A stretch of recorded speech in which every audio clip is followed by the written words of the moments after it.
Welcome to Hope for Everybody, a channel that exists to highlight people and places that are all about providing hope to people in need. Check out today's episode. Welcome to the show, everybody. It's another episode of Hope for Everybody, and today I have a very awesome special guest, Dailey, who runs Clean Slate Enterprises Adullam. So before we get going, we're going to have to, other people don't know, I didn't know. Can you tell me Adullam? What is that? Where does it come from? What's that mean? Okay, so I was in church and I heard the word and I looked it up. Adullam is in the Bible is a refuge, a safe place of refuge for people. It was in the city of Judah. Yeah. So then tell me about it. So what is Clean Slate? Where did it come from? How did it start? Okay, so Clean Slate is something that we want to give people when they come. We have transitional houses for men of all background, homeless or displaced men. Mm-hmm. And so when they come with us, we have no judgment. So that's where the Clean Slate came from. Enterprise is we take them 8 to 80 if we have to. Mm-hmm. In Adullams, we just provide safe, clean, home-filling environment for them. Mm-hmm. Tell me a little bit about how did you get started with this? What brought this about? Okay, so what had happened was I started off as an advocate for survivors of domestic violence. Uh-huh. I'm a survivor of domestic violence. My mom is a survivor of domestic violence. And at first I had, I was a Harriet Tubman of domestic violence prevention and awareness. And once I started housing the ladies, it got very dangerous for us because, unfortunately, a high percentage of the victims were still in relationships with their significant or their abusers. So I had an empty home, and my husband, we kind of got a wraparound program for people. What does that mean, a wraparound program? Where they can work. If they don't have a job, they can get a job. It's background friendly, felony friendly.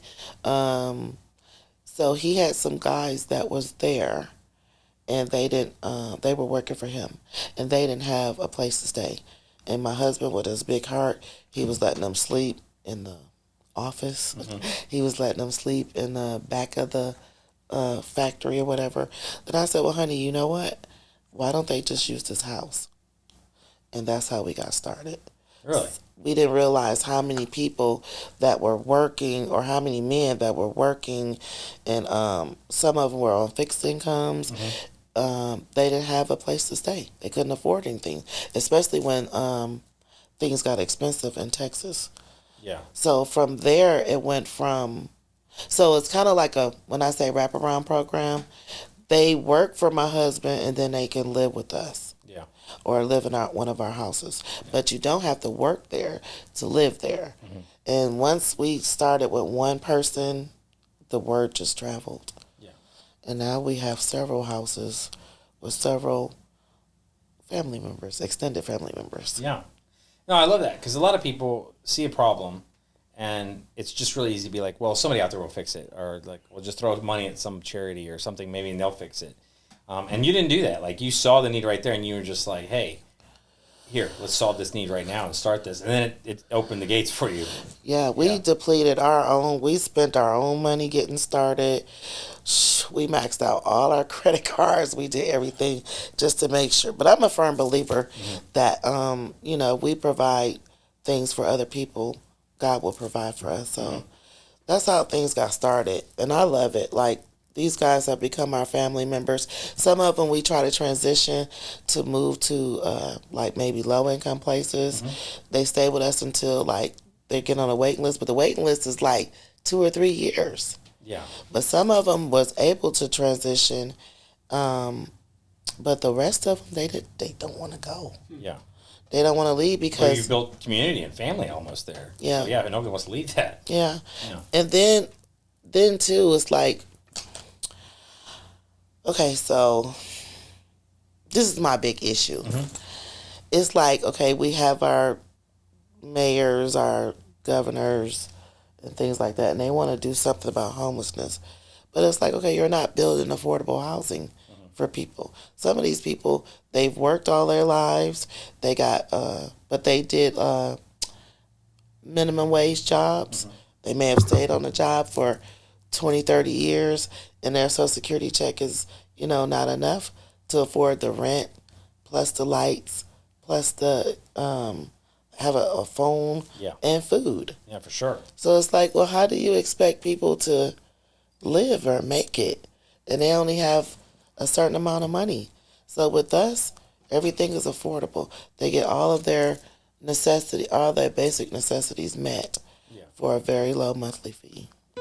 If you're liking this content, don't miss out on future episodes. Like, subscribe, and hit the bell for notifications. Now back to the show. So tell me about like your heart, like your passion. Like you started this thing and it's growing and you're blessing these people. What is it that drives you to do this? Because that separates you from a lot of people. A lot of people, like I said, will just say, hey, there's a problem, but somebody else will solve it. But you didn't do that and you're not doing that. So what drives you to do these things? I didn't realize there was so many people out there that needed our help. Like I said, once we started with 1 or 2 people, the word just got out there. We get like 6 or 7 letters a week asking to come, because we take people that are from prison, we take people that were in halfway houses, we take people that are from homeless shelters, call us, state hospitals, regular hospitals. Yeah. And we didn't know the need was so tough, and my heart just goes out to them, Yeah. So that's what drives me. That's what drives me to keep going. And sometimes I feel like, the devil is always busy, but now we got some kind of regulations from the city of Fort Worth of what we can actually do. Like just because we get approved by Texas Department of Criminal Justice, we still have to go through now they have a permit. You have to have a permit to operate a transitional home in Fort Worth. And that cost us $1,500 per house per application. And then it's $1,000 every year after. Yeah. And I asked them what how are you drawing support for all this? Because obviously you're doing a whole lot and there's fees on top of it. So how do you get support to run these things? You mean like from my husband? Yeah, how are you affording to handle all this? Are you getting any help? Do you have some donors? Like, how does that work? No, we don't have any donors. No, we don't have any. I think, I don't know, maybe because we're not communicating with people. We're helping them, but they're not helping us. Because I even asked, like, the homeless shelter, I asked them if there was something, a grant that they could maybe give to us to be able to pay for the initial application fee for the permit. No. So I asked TDCJ, who sends us a lot of people, if they could help. No. Well, let's say right now, because hopefully we're going out to people and sharing this story, and it's an awesome thing that you're doing. So how can people find you, contact you? How can people help you if they see this and think, I want to help this thing? What can they do? Well, they could. This is an officer calling me right now. Oh. Probably want to play somebody. But you want my website? Yeah. Okay. For sure. Well, you can reach me at cleanslateadullams.com. And that's Clean Slate, and Adullams is A, D as in dog, U as in umbrella, L as in Larry, A as in apple, M as in Mary, S as in Sam. Perfect. .com. Yeah, I'll put it up on the screen, or we'll put it in the show notes for audio people, and that way they can click that link and go and check that out. And I have a phone number too. Please. It is 682-334-3828. Yeah. And we house homeless or displaced men. That's wonderful. So tell me a little bit, just before we're wrapping up here. Can you tell me, like, for you personally, not just all the things that you're doing, what is the hardest thing that you have to deal with regularly in the process of doing that? You personally, not just the overall organization. Not having enough room for the people. Not having enough room because the word travels fast. The population is so large. Yeah. And we have to continue to get houses.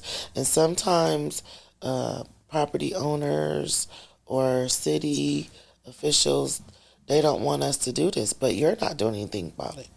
You know, you tell us to get rid of the homeless and help, and we're trying to do that, but then it's like, okay, they're not friendly to us. It's a challenge, but I just pray. Just pray and ask God to lead us the best way that we can, that He can, to help His people, period. Have there been any particularly meaningful moments that stick out to you that something happened and you were just like, this is a thing that I'm doing, God is happy with this thing that I'm doing? Has there been anything that sticks out to you as like, this was a moving thing that kind of gave you a encouraging push?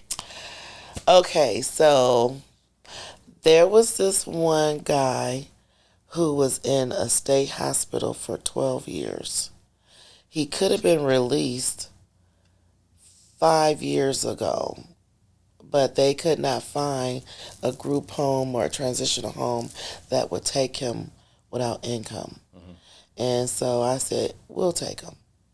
And they shipped him, or they drove him all the way from Big Springs Hospital. He suffers from mental health issues or behavioral health issues. And I think it's really sad that this population can't help who they are, you know, and people take advantage of them. Yeah.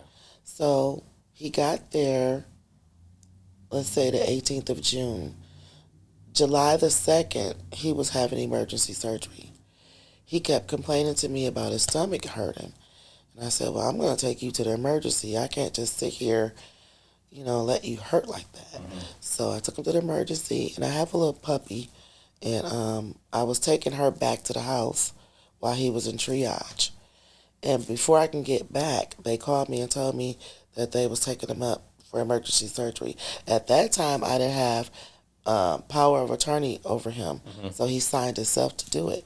So I had to just wait, and 5 hours later, they called me and told me that had not I had brought him, that he would have died. Because he had 2 masks in his stomach that exploded. And I was so angry because he was in a hospital and they brought him to me. This is not anything that happened in a week and a half. This was something that they neglected. And I was so angry because that was not on his face sheet. There was nothing in his medical records about this issue that he had. Yeah.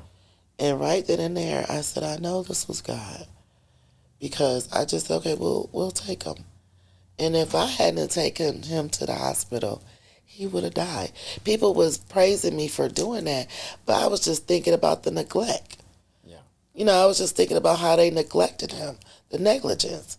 And I was thinking, like, this man could have died. So that was nobody but God that sent him to us. Yeah. So I said, I know we're doing the right thing. Yeah.